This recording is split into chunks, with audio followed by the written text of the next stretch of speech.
이렇게 여야가 치열하고 강대강으로 부딪히고 충돌하는 상황, 가만히 근본적인 원인을 따져보면요.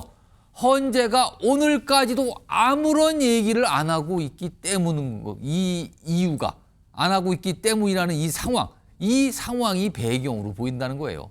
오늘도 탄핵심판 선고일에 관한 얘기를 아무것도 안 해놨어요. 그냥 갔습니다. 오늘 하루가. 자, 이 주제로 넘어가죠.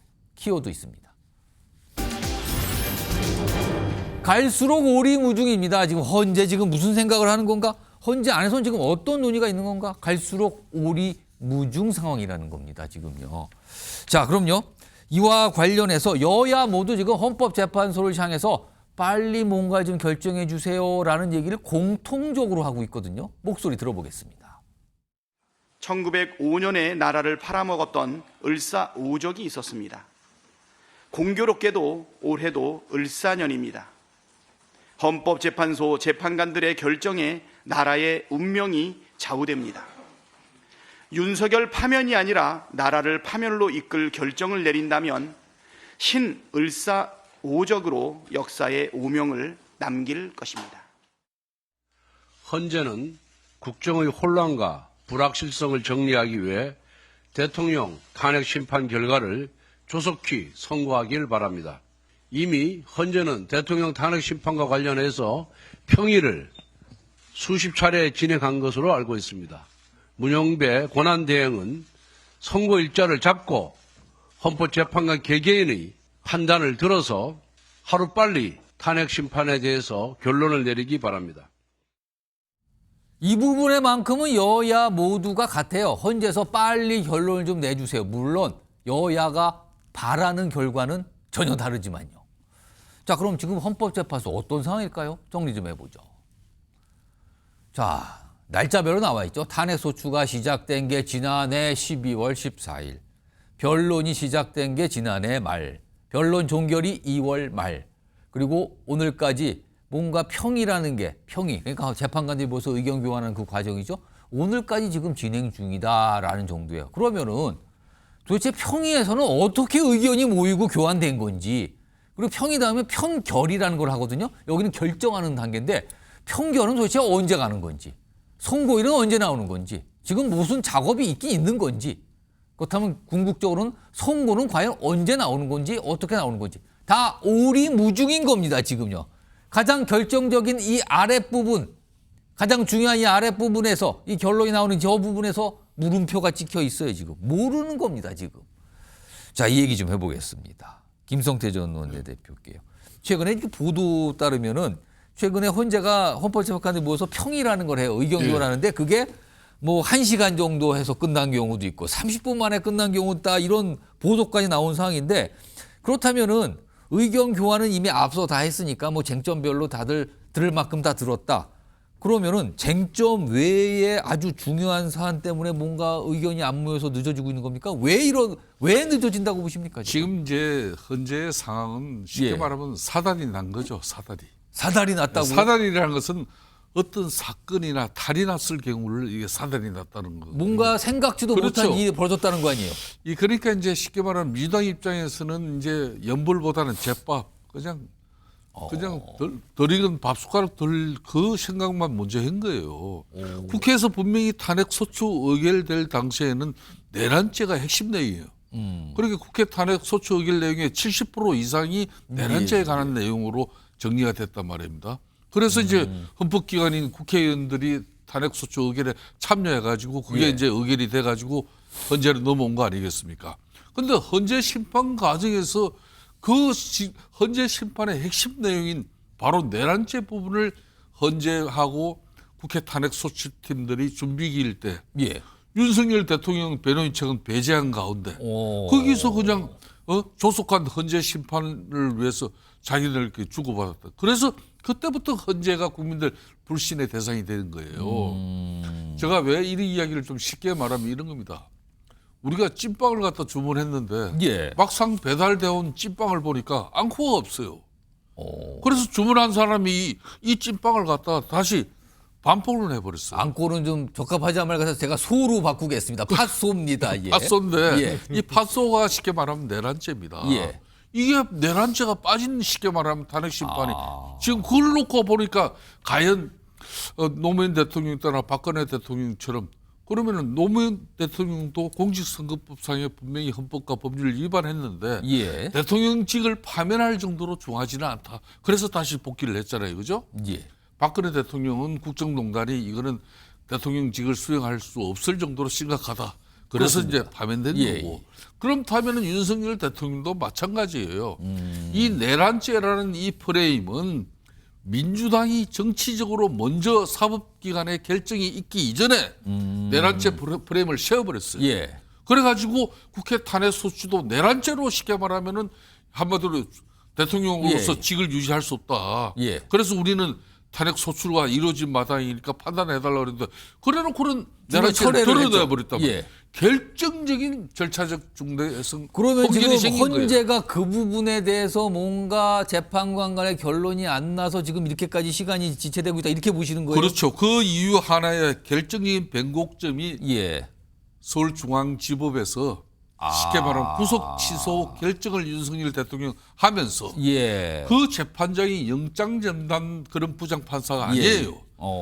윤석열 대통령이 그러니까 이제 공수처로부터 공소 제기 요구에 의해서 검찰이 기소한 그 쉽게 말하면 내란죄 재판의 본안을 다투는 재판장이 자기는 이 판단이 서지 않으니까 이걸 판단을 해달라고 그런 거예요. 그걸 갖다가 헌재에서 지금 앞으로 그럼 결정문을 쓰는데 예. 하나의 흥결 없는 그런 역사에 남는 결정문이 돼야 되는데 그런 걸 어떻게 교통정리하고 지금 평의해서 판결까지 이뤄내느냐 이거예요.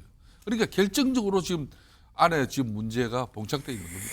최재성 전수장님 지금 저 말씀하신 동안 자막으로도 설명이 나갔는데 뭐 평의를 하는데 뭐 1시간도 안 돼서 끝나고 30분에 끝나고 그리고 또 헌법재판 일부는 뭐 또 퇴근도 일찍 하고 그만큼 지금 정치권은 계속 빨리 해주세요 계속 요구 중이지만 헌법재판소는 왠지 그냥 시간을 보내고 있다라는 느낌을 주는 정황들이 좀 보이는 거거든요. 그게 그렇게 여러 가지 보도 속에 나오는데 도대체 지금 헌재 내부에서는 무슨 일이 지금 있는 걸까요, 지금? 모르죠. 확인되어지지가 않으니까. 그럼 확인은 진짜 안 됩니다. 그러면 이제 두 가지 예측들이 있는데요. 하나는 소위 말해서 재판관들 내의 이견이 해소되지 못하고 그러기 때문에 일정도 선거 일정이나 못 잡고 절차 일정도 잡지를 못하고 있는 그 이견이라는 거는 선고 날짜를 하고 선고를 할 정도의 상황까지도 이루지 못하는 이 정도의 이견이 나타났다 이렇게 봐야 되는 겁니까? 그렇죠. 그런 견해가 하나 있고 예. 그러니까 평의를 하긴 하는데 예. 갈수록 시간이 짧아진다 이런 견해가 있고요. 뭔가 서로 모이기가 어렵다 지금. 의견이. 하나는 예. 이제 더 얘기할 것이 없을 정도로 세세한 법리, 세세한 내용까지도 이제 정리가 된 다 정리가 된 거 아니냐? 라는 이제 두 가지 예측들이 이제 상존하고 있는 건데요. 뭔지는 모르겠어요. 그러나 적어도 헌재가 이 엄청난 정치적 소용돌이에 정치적으로 빨려 들어간 느낌 이런 것은 이제 지울 수 없다는 거고요. 예. 뭐 김성태 의원님 내란죄 뭐 지나간 얘기지만 내란죄 청구인이 내란죄를 이제 빼고 내란 행위로 했거든요. 그렇습니다. 뺐습니다. 내란죄를. 뭐 그렇게 얘기를 하셔서 그게 이제 결정적이라고 하는데요. 관련 법에는 청구의 내용을 삭제 내지는 추가하지 못하게 돼 있습니다. 근데 이거는 이제 삭제라고 보기는 어렵고 내란 행위로 이제 용어를 이제 바꾼 건데요. 사실은 이 내란죄가 아니더라도요. 헌법재판소에서는 내란죄 판단을 안 합니다. 이건 형사재판에서 하는 거고요. 그럼 탄핵의 사유 중에는 계엄을 선포할 한 그 행위 이것이 계엄 선포 요건에 맞느냐 이게 제일 중요한 거예요. 병력을 동원해서. 병력 동원한 건 이제 증거가 있는 거고 그러면은 거기에 전시, 사변, 비상계엄 어디에 해당하는 국가 비상사태 어디에 해당하느냐 이거를 놓고도 충분히 판단을 할 수 있기 때문에 내란죄가 헌재 판단에 모두가 이 핵심적인 것처럼 얘기하는 거는 그거는 조금 저는 이제 견해와 분석이 좀 다른 얘기다 이 말씀드리겠습니다. 자, 지금 헌재에서 과연 어떻게 된 걸까요? 뭔가 의견 충돌이 있는 겁니까? 아니면 뭔가 의견을 모아놨는데 그냥 시간을 보내고 있는 겁니까? 도대체 지금 어떤 상황인지 설명이 없고 그 안에 정보를 알 수 있는 방법도 없습니다. 지금. 그러니 추정만 여기저기 나오고 있어요. 이런 가운데 오늘 여야가 윤석열 대통령의 그 직함을 부르는 문제를 놓고 신경전을 좀 벌였군요. 국회 모습인데요. 확인해 보겠습니다.